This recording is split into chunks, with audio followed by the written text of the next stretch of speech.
جيت في 2024 في اخر السنة كان اتقدم لي عريس. اتقدم لي العريس. كلمت اهلي في الموضوع ده، وبعدين ونزلنا واتقابلنا كلنا مع بعضينا واتفقنا ان هو هيجي في 2025 وان هو هيتقدم. وفعلا دخلت 2025. كنت ساعتها حاسة من جوايا ان انا خايفة. انا من زمان خايفة من فكرة الجواز دي، وكانت فكرة رعب بالنسبة لي. بس كنت حاسة برضو هل ده خوف ولا هل ده رسالة من ربنا اللي هو بيقول لي ان الشخص ده مش هو الشخص الصح. هو شخص كان محترم، شخص كان كويس جدا وكل حاجة. نزلت مصر 2025 شهر 2. اتخطبنا، عملنا الخطوبة وكل حاجة كانت تمام. بعدين مرة واحدة لقيت العقبات كلها بتقف قدام العلاقة اللي احنا فيها دي. يعني سبحان الله، اتخطبت من هنا ولقيت الرسائل كلها بتيجي في وشي من هنا. ومش رسائل ان الشخص ده بشع، بس انا دايما بقول لكم ان الجواز، ودي رسالة توعوية تانية، الجواز انا متجوزتش طبعا قبل كده، وانا مش شخص ان انا اديكوا نصايح عن الجواز، ولكن حاجة واحدة انا عارفاها، ان في بنات كتير قوي مننا بتبقى عايزة تلبس الفستان الابيض، بتبقى عايزة تعيش ليلة العمر، بتبقى عايزة تحس بشعور انا مخطوبة وخطيبي وخطيبي وخطيبي. وده شعور جميل جدا، بس هيبقى اجمل لو مع الشخص الصح. وان القطر الجواز، الشخص اللي اخترع الكلمة دي ما هو الا معاق ذهنيا، لان مفيش حاجة اسمها قطر جواز وقطر هيفوتك. عارفين ايه اللي ارعب من القطر اللي بيفوت الشخص؟ القطر اللي بيدوس على الشخص. وان احنا نختار بقلبنا 100%. فانا حاولت ان انا احط قلبي وعقلي في الموضوع، مش بس قلبي في الموضوع. وحسيت ان في حاجات انا او مبادئ معينه انا كأميرة كنت حطاها، شروط مبادئ معينه انا كنت حطاها ما ينفعش اخرج عنها. والشخص ده خصوصا لو هو اتفق على الشروط دي وكان متفق عليها وكان اوكي موافق عليها، فما ينفعش ان هو يغيرها بعد الخطوبه، لان بعدين هوافق ازاي او هثق ازاي؟ في بنات كتير قوي قالوا لي لا يا امير، بس انت اتخطبتي بقى واتجوزي واكيد هيتغير بقى بعدين. بس انا ما كنتش حاسه ان ده الصح. الشخص اللي بجد بيبقى قد كلامه عمره ما بيغير كلامه. وطول ما انت عارفه تقديرك لنفسك ما تقبليش بحاجه قليله. الجواز نصيب، نصيب 100%، ورزق 100%. ولكن الرزق برضو بيجيلنا من السعي. فاحنا لازم نسعى. قبل ما تفكري في نفسك فكري في ولادك. هل ولادي لو انا اتجوزت الشخص ده هيقولوا لي شكرا يا ماما ان انتي اتجوزتي الشخص ده، ولا هيكونوا بيقولوا لي ليه يا ماما عملتي حاجه زي كده؟ هل بعد الجواز لما افكر على المدى البعيد هل انا اكون انسانه سعيده ومرتاحه نفسيا وماديا مثلا، ولا انتي هتكوني تعيسه؟ حسيت ان الاجابات ان لا، هي مش متماشيه مع الحاجات اللي انا عايزه اوصل لها. فقررت وقتها الانفصال. طبعا بعد ما انا حاولت ان انا احل الموضوع واصلح الموضوع بالعقل وبالكلام وكل حاجه.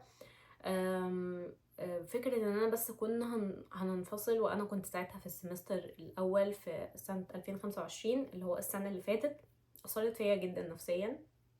عيطت كتير جدا قبل الانفصال نفسه، عيطت كتير جدا. ولكن في اليوم اللي انا سبته فيه كان ساعتها الفاينل بتاعي، يعني امتحانات بتاعتي. ووقتها لما انا سبته افتكر انا ما عيطتش خالص.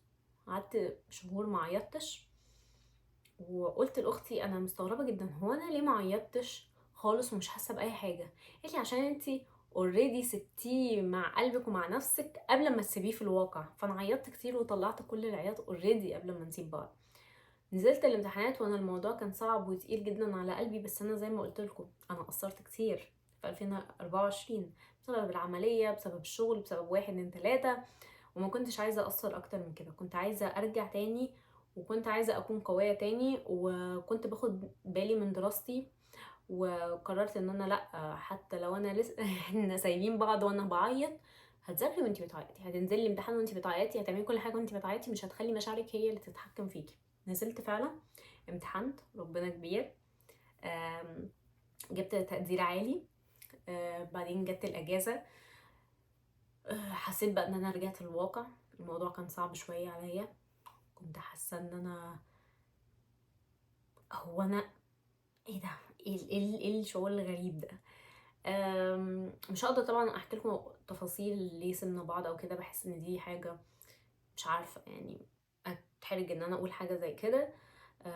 بس حسيت ان ده قضاء ربنا. طبعا هو مش حسيت، انا متاكده ان ده قضاء ربنا. جيت في السمستر التاني لقيت ان هما بيقولوا لي عشان تتخرجي لازم امتحان التوبيك، واتكلمت عنه في السوشيال ميديا ازاي اجتزيت امتحان التوبيك ليفل 4 فيما اعلى. ده كان شروطهم. ساعتها قدمت على امتحان التوبيك، كان شهر 10 اللي فات. وبعدين في امتحان اسمه امتحان التخرج. في مواد احنا خدناها على مدار ال4 سنين، لا ال3 سنين اللي فاتوا. فالمواد دي المفروض بختار منهم 3 مواد، يعني هما مواد احنا خدناهم اوريدي في السنين اللي فاتت، ففي المفروض 3 مواد اختار منهم عشان همتحن فيهم. وامتحان التخرج ده غير امتحان اخر السنة اللي انا بمتحن فيه المواد بتاعت اخر السنة. فاهمين حاجة؟ اللي انا بمتحن قصدي فيه المواد بتاعت الترم الاخير. مش عارفه انتوا فاهمين ولا لا، بس انا الامتحان التخرج ده انا بحسبه هيبقى مع امتحانات الفاينلز اللي هو امتحانات اخر السنه. بس اكتشفت مره واحده ان هو في شهر 10. فامتحانات امتحانات اخر السنه، امتحانات التخرج نفسها كانت شهر 10 يوم 14. وامتحان التوبيك كان 10/19. فانا وقتها ما كنتش عارفه اركز خالص في التوبيك. مره واحده بقى تركيزي 100% على امتحان التخرج.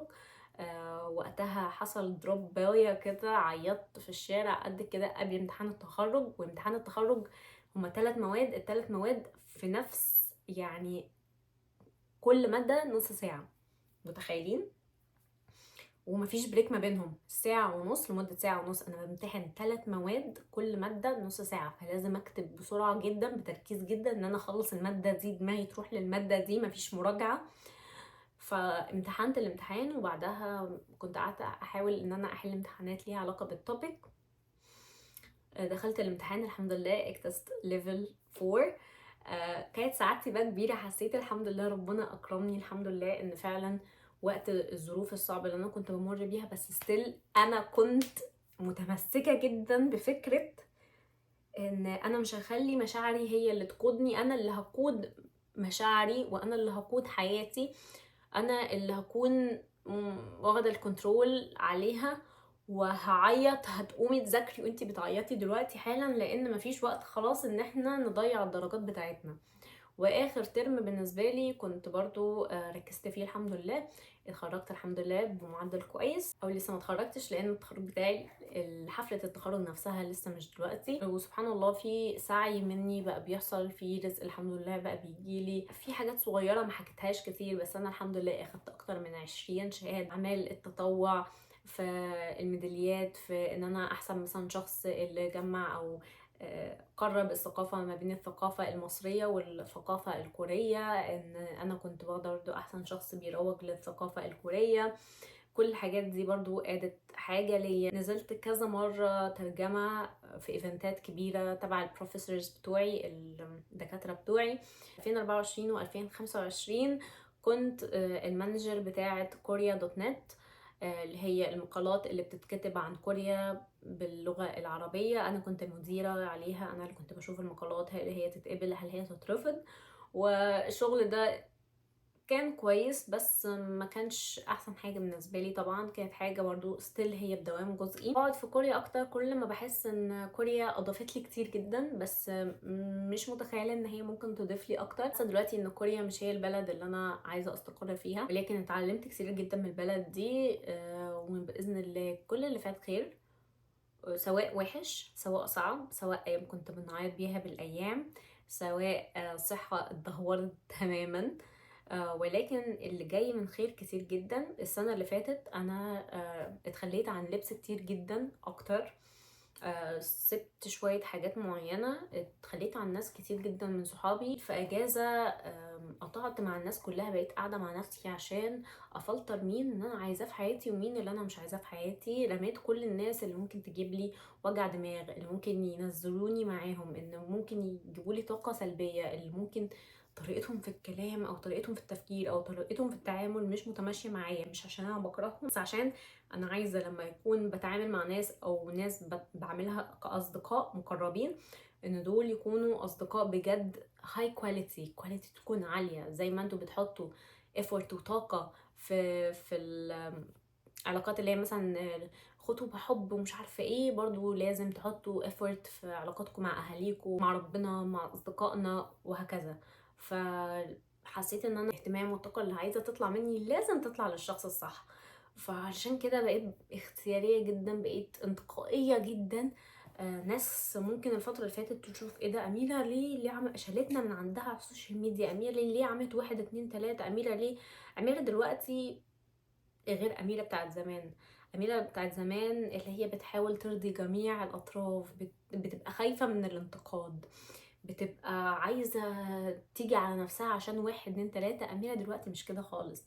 أميرة دلوقتي بتقولك اتفضل برا حياتي بمنتهى الاحترام وبمنتهى الود، ولكن أنا هعمل اللي أنا عايزاه، وأنا مش هركز معاك بس أنت ما تركزش معايا، وانا بتمنى لك الخير بس يعني مش شايفه ان انت المفروض تزعل ان انا طردتك من حياتي. احنا مش متشابهين، وانت ممكن تلاقي ناس احسن بالنسبه ليك، او ناس متماشيه معاك، وانا هلاقي ناس احسن او ناس متماشيه معايا. اميره دلوقتي مش هتقعد في دور الضحيه. اميره دلوقتي شايفه ان ربنا هيوقعها لسه في مشاكل.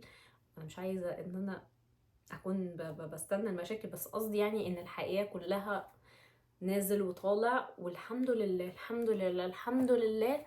ربنا دايما كريم وهيطلعنا، الحمد لله. ربنا دايما كل ما يكون عندنا حسن ظن بيه دايما هيكون عند الظن بتاعنا. بس ان انا من ساعه ما جيت كوريا ان انا بقيت بدخل مستشفيات كتير، ان انا كان بيحصل لي 1 2 3. في ناس حواليا كانت تقول لي أميرة ده حسد، ده ناس مركزة معاكي، ولكن أنا مش عايزة. أنا طبعا مؤمنة إن في حاجة اسمها حسد، بس أنا مش عايزة حياتي تكون متمحورة حوالين إن ده حسد، إن أنا كل حاجة وحشة في حياتي اسمها حسد. بحاول إن أنا أذكار الصباح والمساء إن أنا ألتزم بيها، سواء هو حسد سواء هو مش حسد. واثقة إن كل حاجة ربنا بيجيبها خير، إن كل حاجة هتيجي بإذن الله خير. خلوا الخير في قلبكم عشان الخير يجيلكم، صدقوني هتفرق معاكم. وخلوا الخير في تفكيركم، وخلوا الإيجابية في تفكيركم علشان تلاقوا الإيجابية في حياتكم. وبحبكم كتير جدا، واستنوني في فيديوهات تانية كتير في الفترة اللي جاية.